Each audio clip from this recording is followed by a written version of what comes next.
Hello दोस्तों, मैं किफन स्वागत करता हूं आपका किफन जीएफ के इस यूट्यूब प्लेटफॉर्म पर। आज हम 22 अगस्त 2023 का इम्पोर्टेंट करंट अफेयर्स पढ़ने वाले हैं, जो कि सभी प्रतियोगी परीक्षाओं के लिए अति महत्वपूर्ण होने वाला है।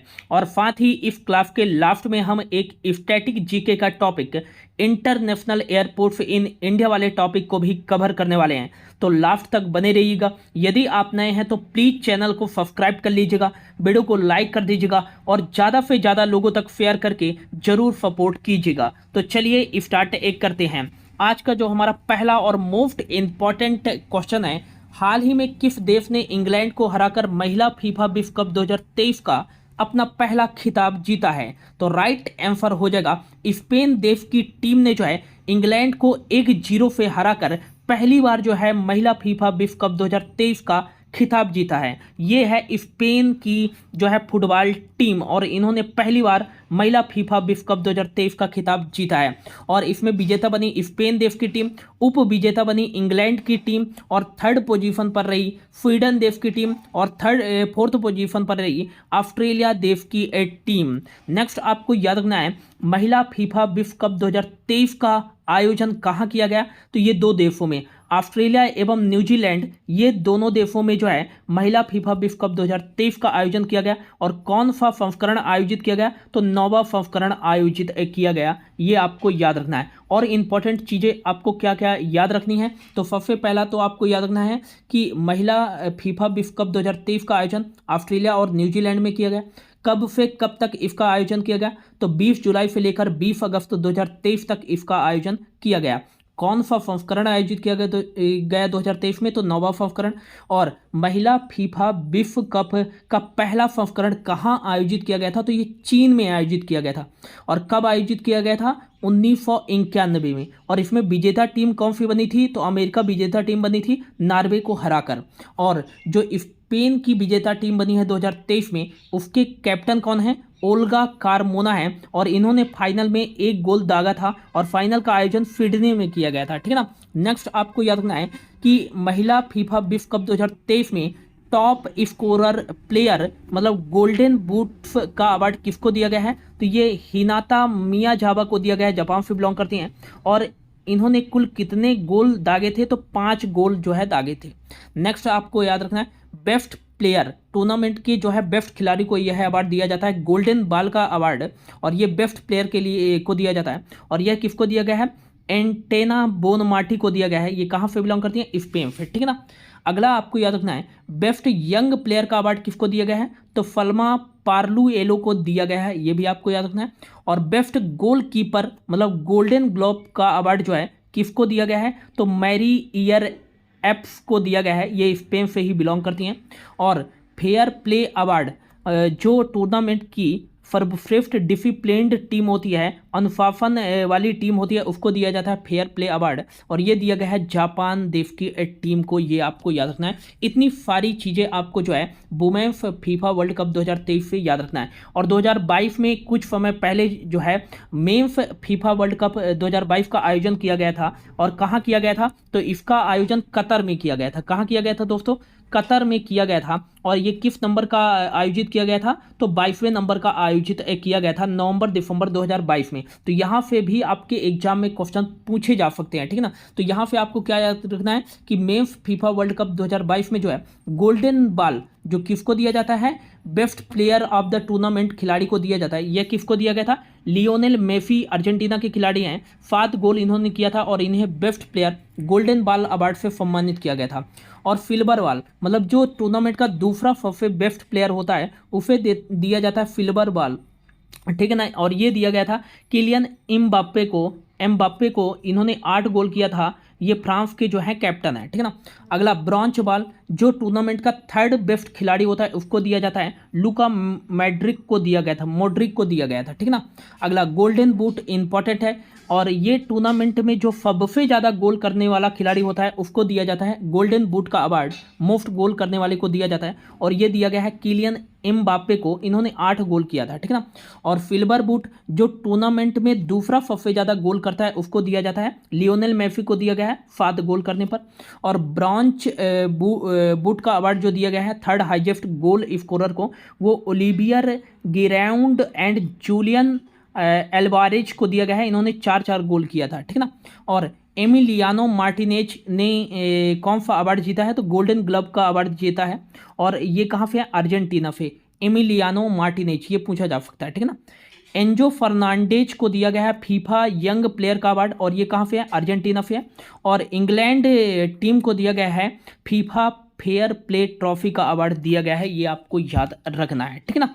और इनका आयोजन जो है किसके द्वारा कराया जाता है, तो आपको याद रखना है फीफा के द्वारा आयोजित कराया जाता है। फीफा का फुल फॉर्म क्या होता है, फेडरेशन इंटरनेशनल दी फुटबॉल एसोसिएशन इसका फुल फॉर्म होता है। 1904 में इसकी स्थापना पेरिस फ्रांस में की गई थी, लेकिन इसका वर्तमान में जो हेडक्वार्टर है वो ज्यूरिख स्विट्जरलैंड में है। और गियानी इन्फेंटिनो वर्तमान में जो है इसके हेड हैं, ये भी आपको याद रखना है, ठीक है ना।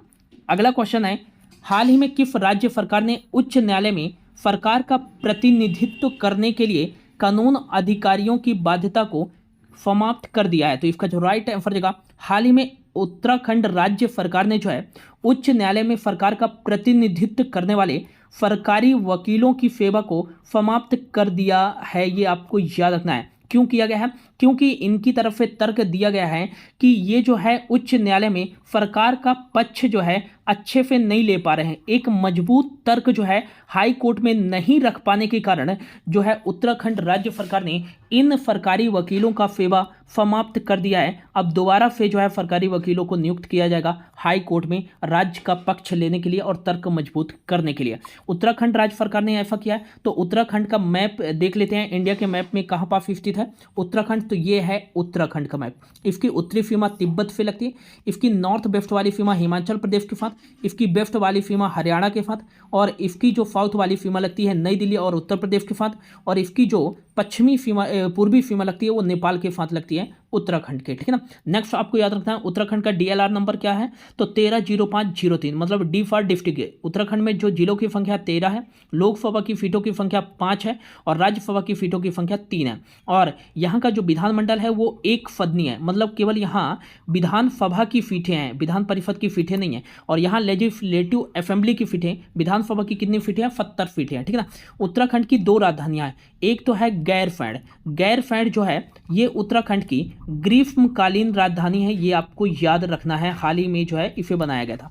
और अगला आपको याद रखना है देहरादून। देहरादून जो है ये उत्तराखंड की शीतकालीन एवं एडमिनिस्ट्रेटिव कैपिटल है, ठीक है ना। और यहाँ के वर्तमान में मुख्यमंत्री कौन है, तो यहाँ के वर्तमान में मुख्यमंत्री पुष्कर सिंह धामी है, पुष्कर सिंह धामी है। और यहाँ के वर्तमान में गवर्नर कौन है, तो जनरल जो है गुरमीत सिंह यहाँ के वर्तमान में जो है गवर्नर है, ये आपको याद रखना है। Jim Corbett national park Bharat में स्थापित पहला नेशनल पार्क, जिसे हैली नेशनल पार्क के रूप में स्थापित किया गया था 1936 में, यह कहाँ स्थित है, उत्तराखंड में ही स्थित है। अगला आपको याद रखना है कि जिम कॉर्बेट नेशनल पार्क को 1973 में टाइगर प्रोजेक्ट के अंतर्गत शामिल किया गया था। और टाइगर प्रोजेक्ट के अंतर्गत शामिल होने वाला भारत का पहला नेशनल पार्क कौन सा है, तो ये जिम कॉर्बेट नेशनल पार्क ही है, ये भी आपको याद रखना है। अगला क्या आपको याद रखना है कि भारत का जो सबसे ऊंचा डैम है टिहरी बांध, ये कहाँ स्थित है, तो ये आपको याद रखना है कि कहाँ स्थित है, उत्तराखंड में स्थित है। इसकी जो ऊंचाई है 260.5 मीटर है, और ये भागीरथी नदी पर स्थित है।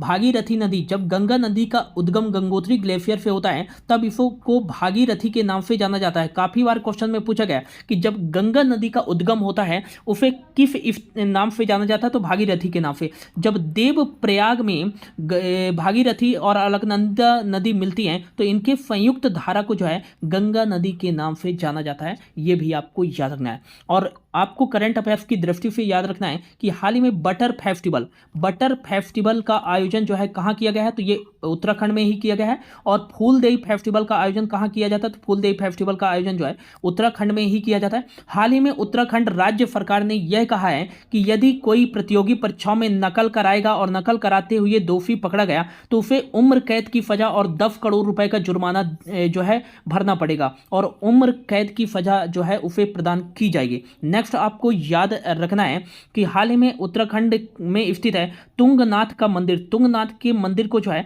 राष्ट्रीय स्मारक घोषित करने की जो है, राष्ट्रीय स्मारक में शामिल करने की जो है घोषणा की गई है उत्तराखंड राज्य सरकार के द्वारा, यह भी आपको याद रखना है। ई कोबरिंग युद्धाभ्यास कोबरिन युद्ध अभ्यास का आयोजन जो है 2023 में भारत और मालदीव की संयुक्त सेना के बीच इसका आयोजन जो है उत्तराखंड के चौबाटिया में किया गया है। ये भी आपको याद रखना है, ठीक है ना। अगला क्वेश्चन है, हाल ही में कहाँ G20 देशों के वित्त और स्वास्थ्य मंत्रियों की बैठक का आयोजन किया गया है? तो राइट आंसर जगह गांधीनगर गुजरात में जो है G20 देशों के वित्त और स्वास्थ्य मंत्रियों की बैठक का आयोजन किया गया है। इसमें भारत की तरफ से भारत के जो केंद्रीय वित्त मंत्री हैं निर्मला सीतारमण जी और वर्तमान में जो केंद्रीय स्वास्थ्य मंत्री एवं परिवार कल्याण मंत्री जो है मनसुख मंडाविया ने जो है पार्टिसिपेट किया है। और WHO के जो महानिदेशक है टेड्रोस अधानोम गिबेरियस ने जो है पार्टिसिपेट किया है इस G20 देशों के वित्त और स्वास्थ्य मंत्रियों की बैठक में। इसका आयोजन कहाँ किया गया है? गांधीनगर गुजरात में किया गया है। अगला आपको मोस्ट इंपॉर्टेंट चीज याद रखनी है कि मेडटेक एक्सपो, भारत का पहला मेडटेक एक्सपो 2023 का आयोजन कहाँ किया गया है? तो ये गांधीनगर गुजरात में ही किया गया है। और जो है फेमिकॉन इंडिया जो है सम्मेलन का आयोजन कहाँ किया गया है? तो आपको याद रखना है गांधीनगर गुजरात में ही किया गया है। ये भी आपको याद रखना है। गुजरात का इंडिया के मैप पे लोकेशन देखें तो यहाँ पास स्थित है। गुजरात भारत के एक पश्चिमी राज्य है। इसकी उत्तरी सीमा राजस्थान के साथ, दक्षिणी सीमा दादरा नागर हवेली के साथ और पश्चिमी सीमा अरेबियन सी के साथ, पूर्वी सीमा जो है ये मध्य प्रदेश के साथ और इसकी ईस्ट साउथ वाली सीमा जो है महाराष्ट्र के साथ लगती है। यहाँ का DLR नंबर है 332611। 33 यहाँ जिले हैं, 26 जो है लोकसभा की सीटें और राज्यसभा की सीटें 11 हैं। 182 यहाँ विधानसभा की सीटें। भूपेंद्र पटेल जो है यहाँ के वर्तमान में मुख्यमंत्री हैं। आचार्य देवव्रत जो है वर्तमान में यहाँ के राज्यपाल हैं। गांधीनगर यहाँ की राजधानी है। लार्जेस्ट सिटी अहमदाबाद है। गिरवन national park, black buck national park और मरीन नेशनल पार्क एवं वंफदा नेशनल पार्क, ये सभी नेशनल पार्क गुजरात में ही स्थित है। ये भी आपको याद रखना है, ठीक है ना। अगला क्वेश्चन है, हाल ही में विश्व वरिष्ठ नागरिक दिवस कब मनाया गया है? तो आपको याद रखना है कि प्रत्येक वर्ष 21 अगस्त को जो है वर्ल्ड सीनियर सिटीजन डे, विश्व वरिष्ठ नागरिक दिवस मनाया जाता है। नेक्स्ट आपको याद रखना है इसका उद्देश्य क्या है? तो दुनिया भर के जो भी वरिष्ठ नागरिक, जो भी बुजुर्ग हैं, उनको सम्मान जो है प्रदान करने के लिए प्रत्येक 21 अगस्त को विश्व वरिष्ठ नागरिक दिवस मनाया जाता है। ये आपको याद रखना। अब तक अगस्त माह में कौन कौन से इंपॉर्टेंट डेज बनाए जा चुके हैं? तो 1 अगस्त को मनाया गया है, आपको याद रखना है, विश्व लंग्स कैंसर दिवस और वर्ल्ड वाइड वेब दिवस मनाया गया है। 6 अगस्त को मनाया गया है कौन सा दिवस? तो हिरोशिमा बनाया गया है। और 7 अगस्त को राष्ट्रीय हथकरघा दिवस मनाया गया है। और अगला आपको याद रखना है 9 अगस्त को नागासाकी दिवस एवं विश्व आदिवासी दिवस मनाया गया है। 10 अगस्त को मनाया गया है विश्व जैव ईंधन दिवस और 10 अगस्त को ही विश्व फेर दिवस मनाया गया है। 12 अगस्त को मनाया गया है अंतर्राष्ट्रीय युवा दिवस एवं विश्व हाथी दिवस मनाया गया है। 13 अगस्त को मनाया गया है विश्व अंगदान दिवस और 14 अगस्त को मनाया गया है विभाजन विभीषिका स्मृति दिवस। 15 अगस्त को मनाया गया है 77वां स्वतंत्रता दिवस। 19 अगस्त को 2 इंपॉर्टेंट डेज मनाए गए हैं, विश्व मानवतावादी दिवस और विश्व फोटोग्राफी दिवस। विश्व फोटोग्राफी दिवस की थीम क्या थी? तो लैंडस्केप थी। और 20 अगस्त को मनाया गया है सद्भावना दिवस और विश्व मच्छर दिवस मनाया गया है। और अब 21 अगस्त को विश्व वरिष्ठ नागरिक दिवस मनाया गया है। ये आपको याद रखना है। अगला क्वेश्चन है, हाल ही में किसके द्वारा विश्व की सबसे ऊंची सड़क निर्माण का कार्य शुरू किया गया है? तो राइट आंसर जगह बॉर्डर रोड ऑर्गेनाइजेशन के द्वारा जो है लद्दाख में जो है विश्व की सबसे ऊंची सड़क निर्माण कार्य शुरू किया गया है। और यह उमलिंगा दर्रे को पार करती हुई यह विश्व की सबसे ऊंची मोटर योग्य सड़क बन जाएगी। इसकी जो ऊंचाई रहने वाली है 19,400 जो है फीट इसकी ऊंचाई रहने वाली है। ये भी आपको याद रखना है, इम्पॉर्टेंट है। बॉर्डर रोड ऑर्गेनाइजेशन के द्वारा जो है विश्व की सबसे ऊंची सड़क निर्माण का कार्य शुरू किया गया है। ये आपको याद रखना। बॉर्डर रोड ऑर्गेनाइजेशन का काम क्या होता है? जो भी सीमावर्ती क्षेत्र होते हैं वहाँ सड़क का निर्माण करना और पुलों का निर्माण करना इसका मुख्य कार्य होता है। इसका जो हेडक्वार्टर है वो कहाँ स्थित है? तो आपको याद रखना है नई दिल्ली में जो है BRO बॉर्डर रोड ऑर्गेनाइजेशन का हेडक्वार्टर स्थित है। इंपॉर्टेंट है, ये आपको याद रखना है। और इसकी स्थापना कब की गई थी? 1960 में की गई थी। और इसके वर्तमान में डायरेक्टर जनरल कौन है? तो जो है लेफ्टिनेंट जनरल राजीव चौधरी वर्तमान में इसके डायरेक्टर जनरल हैं। ये भी आपको याद रखना है। अगला क्वेश्चन है, हाल ही में साउथ इंडियन बैंक के एमडी और सीईओ के रूप में किसे नियुक्त किया गया है? तो राइट आंसर जगह PR शेफाद्री को जो है साउथ इंडियन बैंक के एमडी और सीईओ के रूप में नियुक्त किया गया है। ये हैं PR शेफाद्री, जो कि 1 अक्टूबर 2023 से साउथ इंडियन बैंक के एमडी और सीईओ के रूप में कार्यभार संभालेंगे और इन्हें 3 साल के लिए नियुक्त किया गया है। अगला आपको याद रखना, साउथ इंडियन बैंक का स्थापना कब किया गया था? तो 1928 में। त्रिपुर केरल में जो है इसका हेडक्वार्टर स्थित है और इसके वर्तमान में चेयरमैन कौन है? तो आपको याद रखना है कि इसके वर्तमान में चेयरमैन सलीम गंगा जी हैं। और अगला आपको याद रखना है वर्तमान में इसके एमडी और सीईओ कौन है? तो आपको याद रखना है मुराली रामाकृष्णन इसके वर्तमान में एमडी और सीईओ हैं। और 1 अक्टूबर के बाद एमडी और सीईओ रहेंगे PR शेफाद्री, ठीक है ना। ये आपको याद रखना। एक होता है, ये तो रहा साउथ इंडियन बैंक, एक होता है इंडियन बैंक। इंडियन बैंक का हेडक्वार्टर कहाँ स्थित है? तो ये आपको याद रखना है चेन्नई में स्थित है। 1907 में इसकी स्थापना की गई थी, ये आपको याद रखना। शांतिलाल जैन इसके वर्तमान में एमडी और सीईओ है, ठीक है ना। अगला क्वेश्चन है, हाल ही में चीन के डालियान में आयोजित एशियाई जूनियर स्क्वैश व्यक्तिगत चैंपियनशिप के अंडर 17 वर्ग में गोल्ड मेडल किसने जीता है?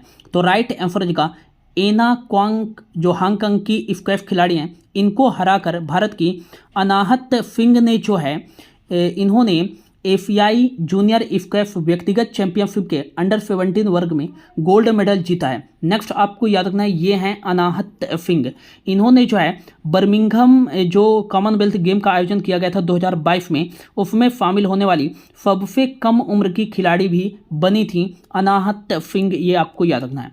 अगला क्वेश्चन है, हाल ही में किसे केंद्र सरकार के द्वारा राष्ट्रीय हरित प्राधिकरण नेशनल ग्रीन ट्रिब्यूनल के अध्यक्ष के रूप में नियुक्त किया जाएगा? तो राइट आंसर देगा न्यायमूर्ति प्रकाश श्रीवास्तव को नियुक्त किया जाएगा। NGT है क्या? नेशनल जो ग्रीन ट्रिब्यूनल है, ये इन्वायरमेंट प्रोटेक्शन संबंधी मुद्दों को हल करती है। जो भी पर्यावरण से संबंधित मुद्दे आते हैं उनको सॉल्व करती है। NGT एक प्रकार से कोर्ट ही होता है, ठीक है ना। अगला, हाल ही में पोलैंड के चोरेंजो में आयोजित 16वीं जो है IOAA international olympiad on astronomy and astrophysics में भारत को कौन सा स्थान प्राप्त हुआ है? तो राइट आंसर जगह भारत को दूसरा स्थान प्राप्त हुआ है। और भारत ने जो है इस प्रतियोगिता में कितने गोल्ड मेडल जीते हैं? तो आपको याद रखना है कि 4 गोल्ड मेडल के साथ भारत को जो है दूसरा स्थान प्राप्त हुआ है। और प्रथम स्थान पर टीम थी 5 गोल्ड मेडल के साथ UK जो है यूनाइटेड किंगडम की टीम, ये आपको याद रखना है। और इसका आयोजन कहाँ किया गया है? तो पोलैंड में किया गया है। अब आइए देख लेते हैं कि भारत में कौन कौन से इंपॉर्टेंट इंटरनेशनल एयरपोर्ट्स हैं और वह कहाँ है, ठीक है ना। तो सबसे पहला आपको याद रखना है, स्टैटिक जीके के तौर पर पूछा जाता है क्वेश्चन आपकी प्रतियोगी परीक्षाओं में। तो इंदिरा गांधी जो है अंतर्राष्ट्रीय हवाई अड्डा कहाँ स्थित है? ये दिल्ली में स्थित है। और छत्रपति शिवाजी महाराज अंतर्राष्ट्रीय हवाई अड्डा ये कहाँ स्थित है? मुंबई महाराष्ट्र में स्थित है, ठीक है ना। और ये काफ़ी बार एग्जाम में पूछा गया है कि बाबा साहेब अंबेडकर अंतर्राष्ट्रीय हवाई अड्डा कहाँ स्थित है? तो ये नागपुर महाराष्ट्र में स्थित है, ठीक है ना। अगला, राजीव गांधी अंतर्राष्ट्रीय हवाई अड्डा कहाँ स्थित है? तो ये हैदराबाद तेलंगाना में स्थित है। और कैंपे गौड़ा अंतर्राष्ट्रीय हवाई अड्डा बेंगलुरु कर्नाटक में स्थित है। और मैंगलोर अंतर्राष्ट्रीय हवाई अड्डा कहाँ स्थित है? मंगलौर कर्नाटक में स्थित है। और चौधरी चरण सिंह अंतर्राष्ट्रीय हवाई अड्डा कहाँ स्थित है? तो ये लखनऊ उत्तर प्रदेश में स्थित है, काफ़ी बार जो है एग्जाम में पूछा गया है। और लाल बहादुर शास्त्री अंतर्राष्ट्रीय हवाई अड्डा ये वाराणसी उत्तर प्रदेश में स्थित है। और नेताजी सुभाष चंद्र बोस अंतर्राष्ट्रीय हवाई अड्डा ये कहाँ स्थित है? कोलकाता पश्चिम बंगाल में स्थित है। और बागडोगरा जो है अंतर्राष्ट्रीय हवाई अड्डा सिलीगुड़ी पश्चिम बंगाल में स्थित है। और गुरु रामदास अंतर्राष्ट्रीय हवाई अड्डा ये अमृतसर पंजाब में स्थित है। और इसका नाम बदल के शहीद भगत सिंह कर दिया गया है, ठीक है ना। अगला, देवी अहिल्याबाई होलकर अंतर्राष्ट्रीय हवाई अड्डा ये कहाँ स्थित है? इंदौर मध्य प्रदेश में स्थित है। सरदार वल्लभ भाई पटेल अंतर्राष्ट्रीय हवाई अड्डा काफ़ी बार जो है एग्जाम में पूछा गया, अहमदाबाद गुजरात में स्थित है। सूरत अंतर्राष्ट्रीय हवाई अड्डा सूरत गुजरात में। वीर सावरकर अंतर्राष्ट्रीय हवाई अड्डा ये पोर्ट ब्लेयर अंडमान निकोबार में स्थित है, ठीक ना। और लोकप्रिय गोपीनाथ बारदोलोई जो है हवाई अड्डा जो है ये गुवाहाटी असम में स्थित है, काफ़ी चर्चा में रहा। बीजू पटनायक अंतर्राष्ट्रीय हवाई अड्डा भुवनेश्वर उड़ीसा में स्थित है। कालीकट अंतर्राष्ट्रीय हवाई अड्डा कोझिकोड केरल में स्थित है। कोची अंतर्राष्ट्रीय हवाई अड्डा कोची केरल में स्थित है। त्रिवेंद्रम अंतर्राष्ट्रीय हवाई अड्डा ये तिरुवनंतपुरम केरल में स्थित है। और कुन्नूर अंतर्राष्ट्रीय हवाई अड्डा कुन्नूर केरल में स्थित है। और सांगनेर अंतर्राष्ट्रीय हवाई अड्डा ये जयपुर जो है राजस्थान में स्थित है। चेन्नई अंतर्राष्ट्रीय हवाई अड्डा चेन्नई तमिलनाडु में, और तिरुचिल्लापाली जो है चिरापल्ली अंतर्राष्ट्रीय हवाई अड्डा ये तमिलनाडु में स्थित है। तो ये थे स्टैटिक जीके के international airports in India topic हमने फिनिश्ड कर लिया। तो होप आपको अच्छा लगा होगा। यदि आपको अच्छा लगा होगा दोस्तों तो प्लीज़ जो है सपोर्ट जरूर कीजिएगा और चैनल को सब्सक्राइब कर लीजिएगा और ज़्यादा से ज़्यादा लोगों तक शेयर कीजिएगा। Thank you so much for your watching. मिलते हैं अगली वीडियो में।